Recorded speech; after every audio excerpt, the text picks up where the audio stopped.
All right, y'all. So someone decided that our property is an eyesore, and you would think, since we live out in the country, something like that wouldn't be a problem and people wouldn't complain that we have animal pens near the road. And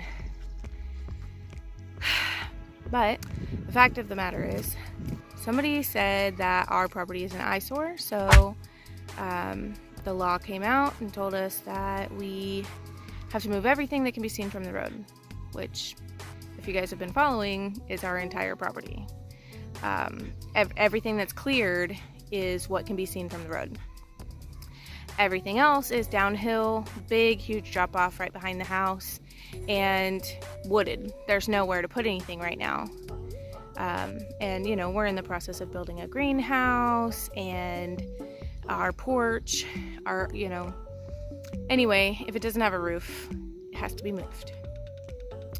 So we asked about privacy fencing. They said if we have a privacy fence, that will solve the problems. So we decided to get some quotes, and we're pretty frugal. We try to make everything that we can because we can't afford a lot. I'm a stay-at-home mom. My husband works 9 to 5, but it's not a whole lot. He doesn't have a real high up job or anything. We priced some fencing, and we were quoted for just our front, just the road front. They quoted us at $15,000, and Jay and I just kind of laughed because, who can afford that? we can't afford $1,000, let alone 15. So I went searching for cheap ideas of fencing, and I found this idea called wattle fencing. And it's where you take posts and you weave trees in and out of the posts. It's big in the UK and Africa and other places like that. Not so much here in the US. I've never seen it or heard of it, but that's what we're going to attempt to make, guys. We're gonna make a wattle fence, 8 foot tall, 400 feet long.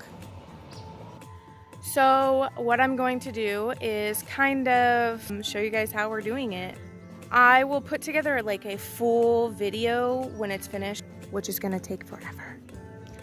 But as we go, just, in all of our videos, I'm just gonna kind of show you guys the progress that we've done. Everything that I, just from looking at the ideas of it, it looks like it's gonna be a ton of work because, we're going 8 foot tall. These posts behind me are, let me show you. Okay, I'm standing at it. We did 10-foot posts and then, cemented them into the ground down here under the trees. And we're going 8 foot high, so, almost to the top of these posts. It'll probably be like right in that area. And then we're going down our entire property line. So from down here, we have trees here, so we're just gonna butt up to the trees. It's sad that we even have to do this because we live in the middle of nowhere. Just people that go down to the lake drive this road. So it just, it's disheartening that somebody complained because we have animals in fences near the road. But it's gonna go from up there all the way down. We brought it in some, so the goat fence, that edge of it is coming down. We're gonna use those posts on the other side of the goat fence, okay? It's gonna go all the way past there to our driveway, and then our little section in front of the driveway where our mailbox is, there will be some there, and then it'll pick back up in front of the garden, and then the fence will continue on down to the end of our property. So it's gonna take a lot, and you may just be seeing progress over the next couple of months. I don't know how long it's going to take us.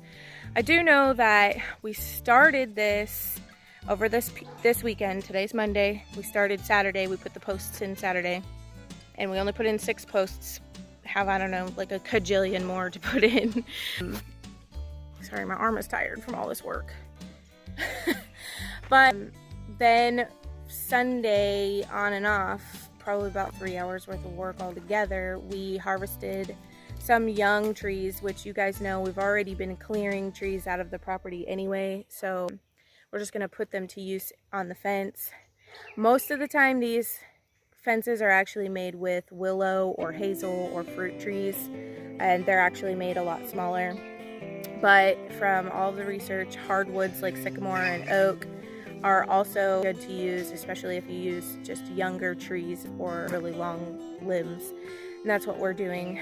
So for the couple of hours worth of work yesterday, we've gotten quite a bit done. There's our 6 posts, and you know, we're using pretty long pieces, so some of these trees stretch as far as the 6 posts. So I don't think it's going to take an extreme amount of time, but possibly a couple of months worth of work.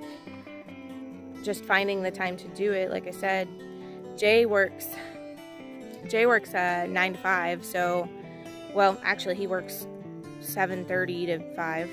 We're going to be working when he gets off of work. He'll be cutting down some trees for me.